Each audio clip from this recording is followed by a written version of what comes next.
Hello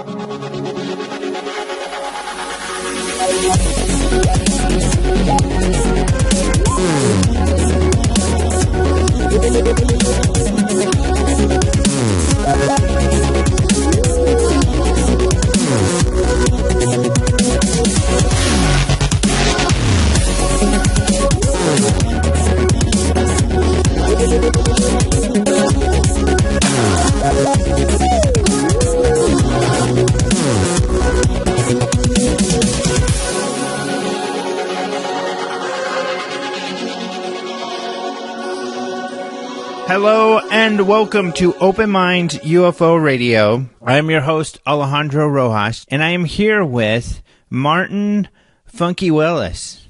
You know, I was thinking I should take an improv class so I know how to react to what you're going to call me, because I never have any idea. Mm-hmm. Funky. Yeah, but I like your reactions. Okay, but if you did that, I could do funky. And then you had some sort of like weird, over the top reaction. It might feel too staged and everything, and I don't know that it would be as fun. Oh, I see. Okay. Mm-hmm. Well, all right, I'll take funky. It's not bad. Yeah, Martin Funky Willis. That's pretty good. Funky Willis. Right on, right on. Mm-hmm. Kind of like P-Funk. You know P-Funk? No, I don't. How about me-funk? No. No? No, okay. that's smelly. That's when you haven't showered. But P-Funk is like George Clinton out of Minnesota. Okay. You don't know that sound, George Clinton? Look it up. I am as we speak. Okay. Well, you got to do UFO news, but the whole topic of today's podcast kind of leads into, of course, some of the biggest news, which is this whole Tom DeLonge announcement. And I have on Leslie Kean, and she kind of kicked off this whole Tom DeLonge announcement thing last week. And so luckily I was able to get her on because we've been conversing back and forth and have had similar thoughts on the whole thing. And so she's going to be joining us. And I guess just to put in a nutshell, what occurred, and of course you and I, I'm sure we'll talk more about this soon, but Tom DeLonge had an announcement. Leslie Kean on last Monday, wrote a story about his upcoming announcement and some very credible and impressive people that would be part of it. When the announcement came last Tuesday morning, essentially at the heart of it was Tom DeLonge saying he's starting this new company, that this company is going to have 3 different aspects that they're going to be looking into. One of those being entertainment, because of course that's what he does. The other parts, however, being more along the lines of science and like aerospace. So they want to promote science, and they actually want to do aerospace. So they want to develop like these like over Unity devices, power devices, kind of like Elon Musk with Tesla. But they also want to develop like spaceship, warp speed spaceships and stuff like this. All of this based on UFOs and, the observations of UFOs and the technologies that they've been able to glean. So nothing to do with aliens. Some people were kind of hoping that, I think that he would be talking about aliens and he would be disclosing some alien stuff and blah, blah, blah. Right. But there was some disclosure that happened, because what's most exciting and what Leslie and I talk most about is the implications for our field, which is that there were 3 gentlemen that actually spoke at this event, and then a fourth, Hal Putoff, that was also in the video. But one of these guys worked for Lockheed Martin, Skunk Works. He's a guy, Steve Justice, who we haven't heard from before. He's kind of coming out of the insider dark arena to work in this area, and he believes in UFOs, and he wants to help develop technology based off of observation of UFOs. So that's really exciting, because he worked for Skunk Works, and Skunk Works. I'll mention the next person first. Another person you've interviewed, Chris Mellon. And he worked for the CIA for many years. What's kind of cool about this is it was the CIA and Skunk Works together, well, Lockheed in particular, that developed and ran Area 51 and still do. But, yeah, so you've interviewed him. We've talked about him before. We'll be talking more about him. The other person, though, we hadn't heard from is a guy named, they call him Lou Elizondo. And this is exciting because this was the real disclosure part. This is a guy who worked for the DoD, Department of Defense, looking at UFOs. He was essentially looking at unknown targets and any threats, unknown threat in particular. What I was going to say is any unknown, target or object is automatically referred to as a threat, because if we don't know what it is, we have to assume it's a threat. Is kind of what he talks about, and that he believes some of these unknowns. Kind of like Nick Pope, he was working for the DoD looking for these things. And just like Nick Pope, he believes some of these things were technology that were beyond what we have and come from unknown places. And like the rest of the guys, feels that we can glean some of the technology observed from these objects to develop our own kind of thing. But they also want to research UFOs. So I got to talk to another one of the guys. He didn't present, I don't think, at the press conference, but he was in this video at the end. His name was Jim Semivan, and I have a short interview on one of my stories on the whole event. And he spent 25 years in the CIA. He's also really into UFOs, and you can hear more about him on the video that Tom DeLonge provided in my interview online, or on my story, and then also Leslie and I will be talking about him some more as well in our interview. But really interesting stuff. Yes, I got out of it what you did, and the most impressive part to me may not be that impressive to other people, but it is to me, and that was when he did admit that he was studying UFOs. I mean, to me, out of the whole thing, that was like a wow moment.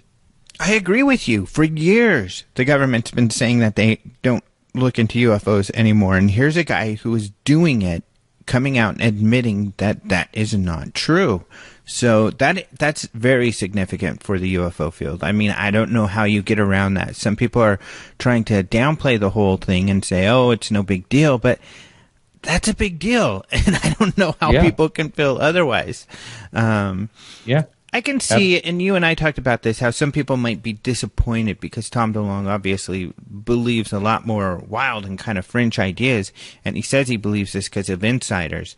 Not these insiders, obviously, but so I think people were hoping for that, but I don't know. Were you expecting any sort of big announcement that aliens are kind of in a battle with the government or something like that? Well, I didn't know what to expect exactly, and but yeah, maybe something along that line. But I think that it made that announcement that I just talked about kind of made up for.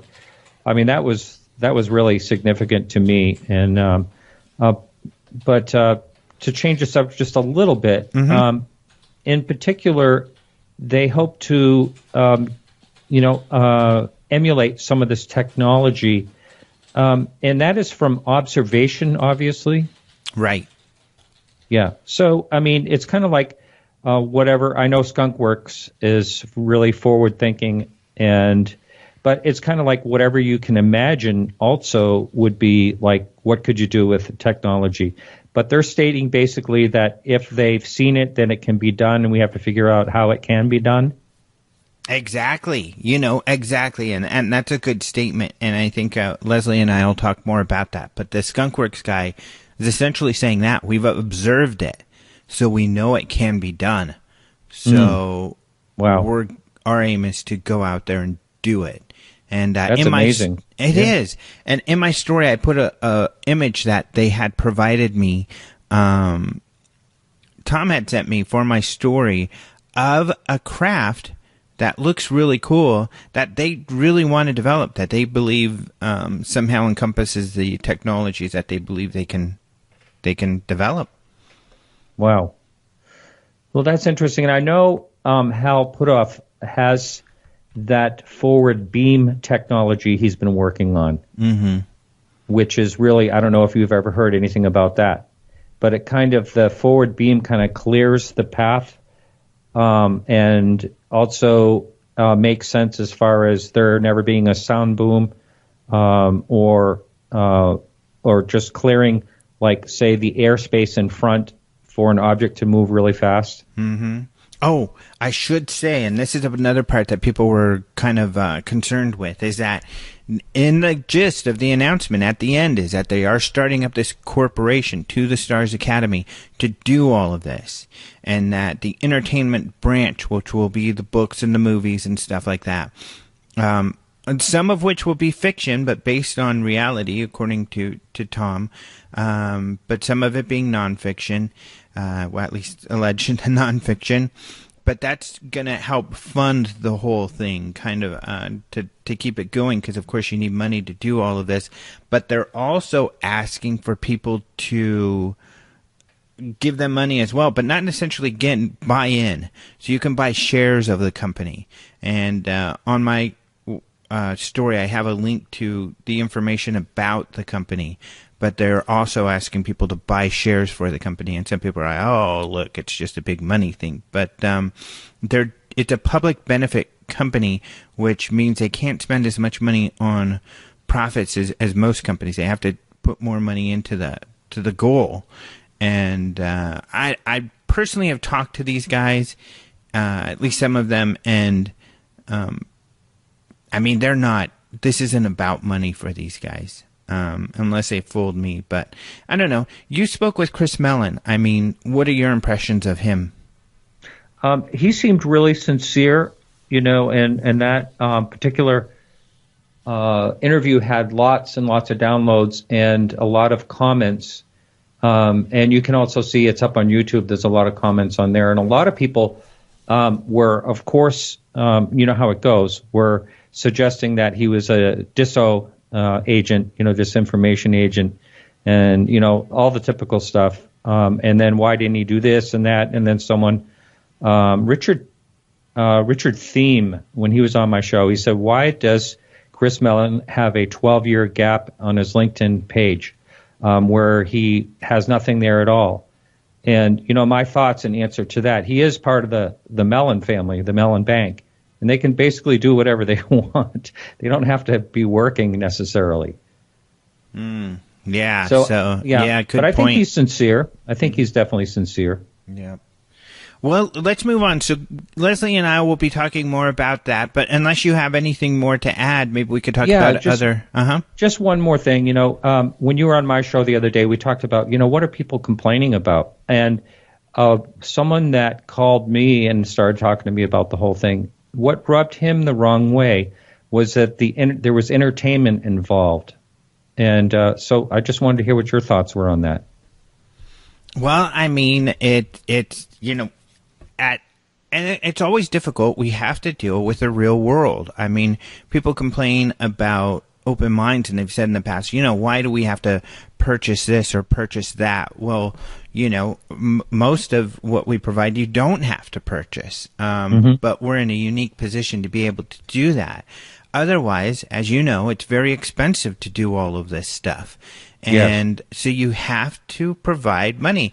And what's funny is other projects, do people complain to SpaceX for asking for money to build their rockets? Do people, or to build the Tesla cars? No other area is anything done for free. And so it costs money to do any of this stuff.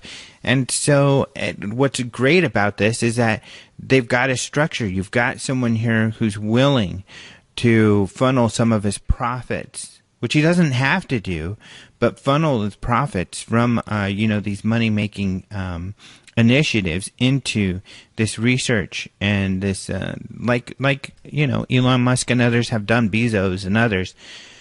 So you've got to generate money somehow, and at least this isn't, so much going into the pockets of others. So I don't see an issue with that. Not only that, I'm personally get excited about entertainment that's based off of reality, especially in the UFO field. So, for instance, that's why I'm so into Spielberg and his interest in UFOs and what aspects of his UFO research he's brought